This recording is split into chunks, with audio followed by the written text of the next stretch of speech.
Si Mike ang manok na walang ulo. Noong Setyembre 10, 1945, isang pangkaraniwang araw iyon para kay Lloyd Olsen, isang magsasaka mula sa Fruita, Colorado. Habang nag-aayos siya sa kanyang sakahan, naisipan niyang magkatay ng manok para sa hapunan. Pinili niya ang isang batang tandang, malusog, malakas at tamang-tama para sa ulam.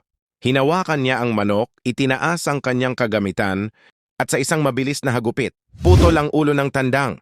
Dapat sana'y tapos na ang lahat, ngunit nang ibaba ni Lloyd ang palakol, may isang bagay siyang hindi inaasahan. Ang manok ay hindi bumagsak.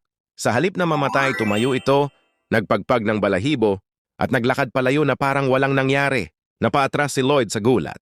Paanong nangyari ito?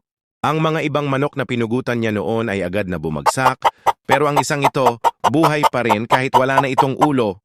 Ang simula ng himala. Kinabukasan, akala ni Lloyd na matutuluyan na ang tandang, pero laking gulat niya nang makita itong buhay pa rin.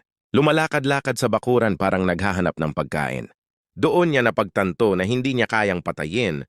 Ang hayop na ito, tila may himala siyang nasaksihan. Pinangalanan niya ang manok na Mike.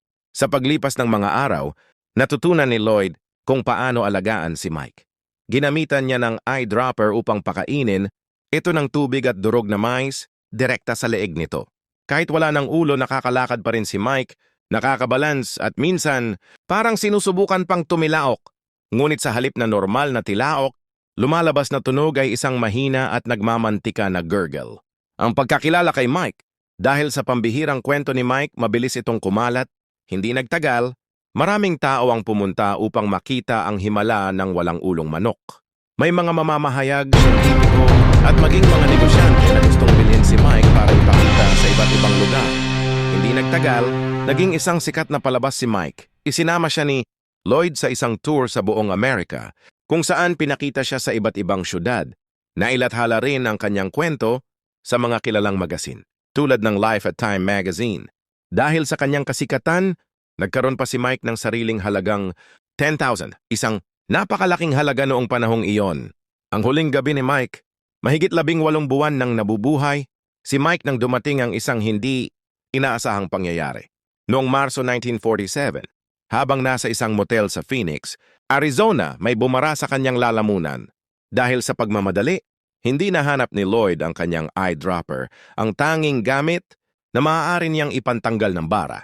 Sa kabila ng lahat ng pagsisikap, hindi na nailigtas si Mike. Natapos na ang himala pero hindi ang kanyang alamat. Ang alaala ni Mike, hanggang ngayon, hindi pa rin nakakalimutan si Mike. Sa bayan ng Fruita, Colorado, taon-taon nilang ipinagdiriwang ang Mike the Headless Chicken Festival, tuwing Mayo bilang pag-alala sa pinakatanyag na manok na walang ulo sa kasaysayan.